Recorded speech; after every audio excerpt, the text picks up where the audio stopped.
Bonjour à toutes et à tous. Nous sommes aujourd'hui en train de contempler cette magnifique interface de GIMP. GIMP dans sa version 2.10.28 aujourd'hui. Alors lorsqu'on veut créer une image, la toute première chose qu'on va faire, on va faire Fichier, Nouvelle image. Et là, on va commencer à regarder les espaces couleurs. Alors dans les espaces couleurs, on nous demande ce que l'on veut. Du RVB, des niveaux de gris. Bon. Dans le RVB, on nous demande aussi si on veut du 16 bits, du 8 bits, du 32 bits, Enfin, c'est bien tout ça, mais c'est quoi? Ensuite, on va nous parler de gamma. Alors le gamma, est-ce que je suis en linéaire, en perpétuel? Enfin, tout ça, c'est bien nébuleux pour lorsqu'on commence à utiliser un logiciel. Enfin, moi, quand je vois du rouge, c'est du rouge. Je ne me pose pas trop la question de savoir si c'est du RVB, du 16 bits, du 32 bits. Mais qu'est-ce que c'est que ces trucs là? C'est pour m'embêter, c'est pas possible. Et puis quand on descend dans les profils couleurs, encore, on y arrive, on en a d'autres. On n'en a pas fini avec ça. Bon, après, remplir avec transparence, on va pas plus loin, on sait. Bon, alors, si je valide là mon truc, je fais du RVB avec du 16 bits. Je fais OK, j'ai mon image. Bon, ici, vous avez un fond transparent.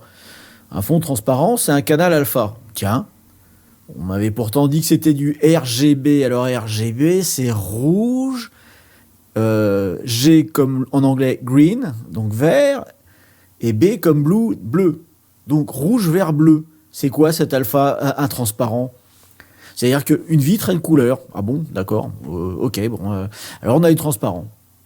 Et dès qu'on voulait attaquer les couleurs, eh bien, il suffit qu'on aille ici regarder sur les couleurs d'avant-plan et d'arrière-plan, on a de nouveau affaire à une interface où on nous parle de couleurs.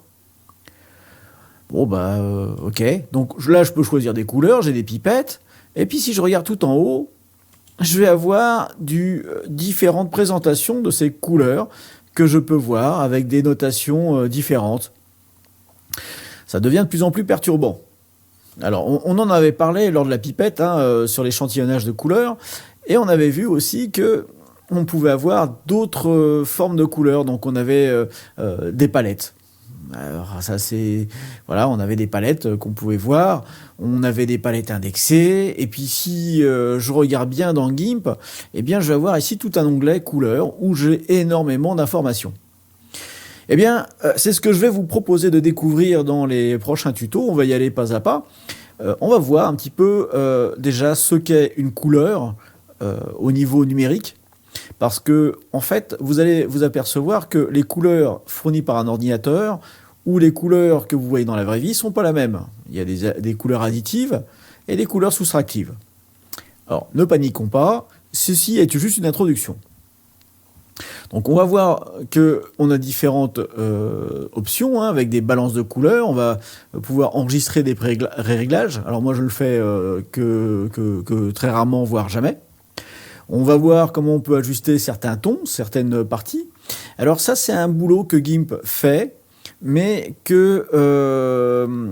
on s'en sort mieux avec un logiciel de traitement d'images, de photos comme Darktable, généralement, qui lui maintenant embarque une particularité, c'est qu'il embarque une correction d'objectifs qui était avant un add-on dans GIMP qui ne marche pas maintenant sur les nouvelles versions de GIMP, ce qui est bien dommage, qui s'appelle GIMP Lens Fun.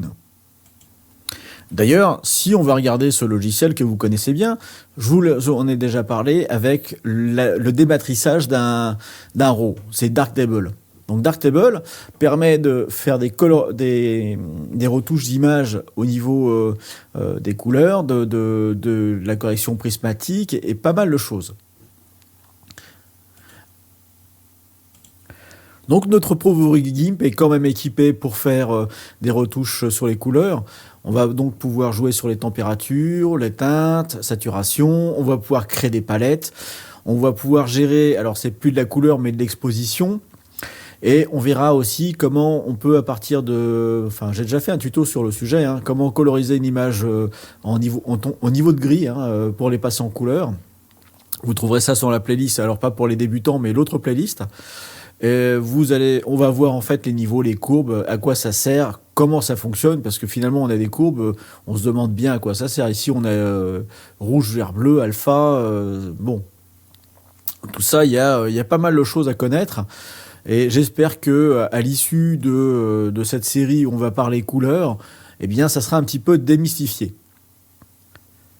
Alors, si vous voulez aller plus loin dans Darktable, parce que finalement, là, GIMP, c'est intéressant si on fait de la retouche, c'est-à-dire si on ajoute ou on enlève une composante à la photo, mais si on traite la photo telle qu'elle, je vous conseille vivement d'aller sur Darktable. Alors pour ça, il y a 2 chaînes qui ont déjà fait le job. C'est pas la peine que je reprenne le travail ici. Vous avez tout d'abord Carafif qui avait commencé avec Darktable et puis maintenant se penche sur Art. Alors Carafif, si tu vois cette vidéo, je te salue. Et puis on a Aurélien Pierre qui, si je ne me trompe pas, eh bien Aurélien Pierre est tout simplement un des développeurs de ce merveilleux logiciel qui est Darktable. Alors, il va vous expliquer ça, il l'a en français, en anglais, mais il va vraiment très loin. Il vous donne aussi les bases pour la bonne compréhension de Darktable, il va très loin. Hein, il ne va pas juste vous expliquer qu'on peut faire des choses, il va vous expliquer pourquoi on peut les faire et pourquoi on doit les faire. Voilà un petit peu pour la partie Darktable. Donc voilà, pour aujourd'hui, je vais vous laisser là-dessus. Je vous ai annoncé le menu. On va regarder les couleurs. Si vous avez des questions ou des points que vous voulez voir en priorité sur les couleurs, n'hésitez pas à me laisser ça en commentaire sous la vidéo. Et puis, je tâcherai d'axer mes prochaines vidéos là-dessus. Allez, bye bye, à très bientôt et à la semaine prochaine. En attendant, si vous prenez quelques congés, reposez-vous bien.